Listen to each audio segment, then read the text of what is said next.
Buenos dias, students. I'm changing it up instead of good morning or good afternoon.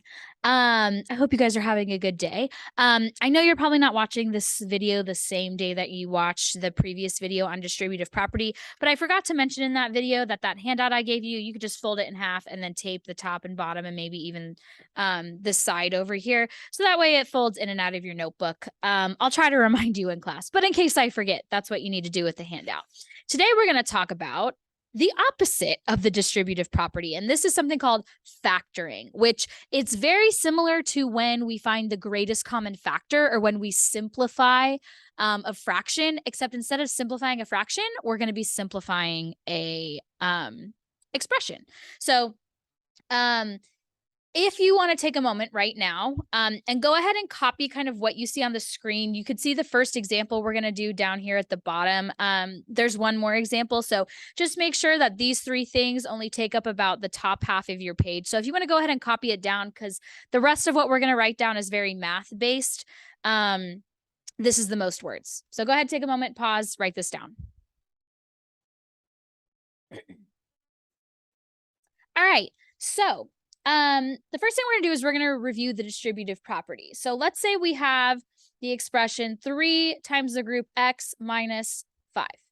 And the distributive property tells me that if I distribute the 3 to both terms, 3 to x and 3 to 5, I can rewrite the expression as 3x minus whatever 3 times 5 is, or 3x minus 15. Okay. And let's say we have a negative example. What if I have like a -4 times the group 2x plus 6? Well, if I distribute that -4 to the first term to x, that's going to be -4 times 2, which is -8. And then I'm going to keep the x attached because remember, this is like the same thing as 4 groups of 2x, but then a negative times a positive makes a negative. And then -4 times +6, if we attach our luggage, is going to be -24 or -24. So this is what this expression simplifies to using the distributive property, okay? But factoring means we go the other way. So for example, I give you the expression 3x minus 15, and I want you to write it into this form. What times what times what, and then like plus or minus, right? We're always adding or subtracting typically in these. So like what goes in each of these blanks in order for when you solve it to make 3x minus 15. Okay, so this process is called factoring. And essentially what we're going to do is we're going to look at the terms in our expression and we are going to remove the greatest common factor. That is what factoring is. This is a skill that is used a lot in algebra for a variety of different things when you're solving a system of equations, when you're graphing equations, and so forth. We typically use the distributive property to help us solve equations, but knowing how to go the other way is also important for pre-algebraic concepts, okay? So here are the two examples that we are going to do. So we have 3x minus 15, which we already know what it's going to be because it was one of the starting problems, but you can kind of see how we work backwards. And then we are going to do this problem here, -4x plus 16x, which looks similar to the previous problem, but it's not. So if I have, I'm going to change colors. If I have 3x minus 15, okay, I want to first look and see, do they share a variable? So is there a variable attached to both terms? And if the answer is no, well, then that means that we're not going to have to pull out a variable. They're not like terms, so they don't even share a variable. Down here, you'll notice they do share a variable. So we can pull out an x from both of these terms because they share it. So you'll kind of see how that works in the second example.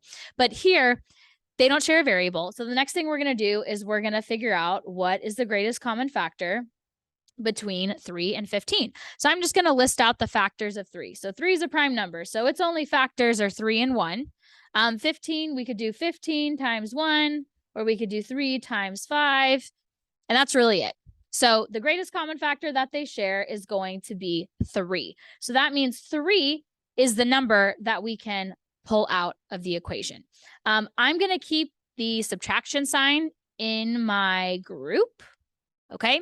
And if I pull out a 3, I'm trying to figure out, okay, what times 3 makes 3x? So if I think about it, okay, well, what times 3 makes 3 times x? I need x to be here. So that way when I distribute, 3 times x makes 3x. Now I'm thinking about, well, what times 3 is going to make 15?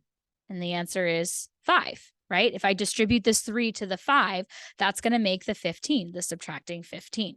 So this is kind of how we go the other way. We find the greatest common factor, pull it out, and then write what's going to be left over. What did we have to multiply by what we pulled out to get to the terms in the distributed expression? Okay, let's look at the second example. This is the last example.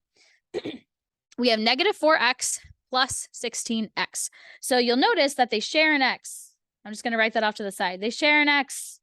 So that means we are going to pull out an x in our equation, okay? Or I'm sorry, not equation, in our expression. We're going to pull out an x. The next thing we're going to do is we're going to look at, okay, well, what's the greatest common factor between the coefficients, between negative 4 and 16, okay? So because one of them's positive and one of them's negative, we could pull out the positive or negative version. It really doesn't matter because they'll both end up simplifying to the same thing. So if I think about what are the factors of 4 and 16, I think the biggest one they share is going to be 4, right? Because you could do 4 times 1 or 2 times 2, but 16, you could do 4 times 4 or 2 times 8 or 16 times 1. And already I'm noticing that 4 is the greatest common factor. So I'm just gonna pull out a positive 4. Okay. I'll show you kind of after we finish this one, what it would look like if you pull out a negative 4. So if I pull out a positive 4, now I have to figure out what is left over. So I'm going to keep my addition sign here. Okay. Since I pulled out a 4x, negative 4x is essentially just negative 1 times 4x, right? A negative times a positive is going to be a negative. Positive 4 times negative 1 would be negative 4, okay? And because it's with x, the x stays there. So this is going to be negative 1. And then if we pull out a 4x from 16x, well, we already have the x, and now we have to figure out, okay, well, what times 4 makes 16? And that is going to be a 4. Okay, so if I look at the distributive property, 4 times negative 1 is negative 4x. 4x times 4, 4 times 4 is 16. So this would be 16x. So you can always go back and double check your work by using the distributive property. And now you'll notice like we have some numbers just on the inside of this group. So this simplifies to 4x negative 1 plus 4 is going to be positive 3. I'm going to scribble out the positive sign so you don't confuse it with the plus.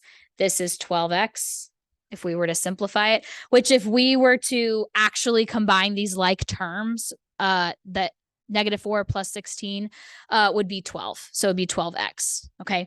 So this kind of simplifies to one term, but if it didn't, we would just leave it in this format here. Okay. Now, if we pulled out a negative 4, okay, then what that would mean is that this would become positive 1 and this would become negative 4, and positive 1 plus negative 4 is also 3. So it would still simplify, excuse me, to 12x. So even if you pulled out a negative, it still simplifies to the same thing.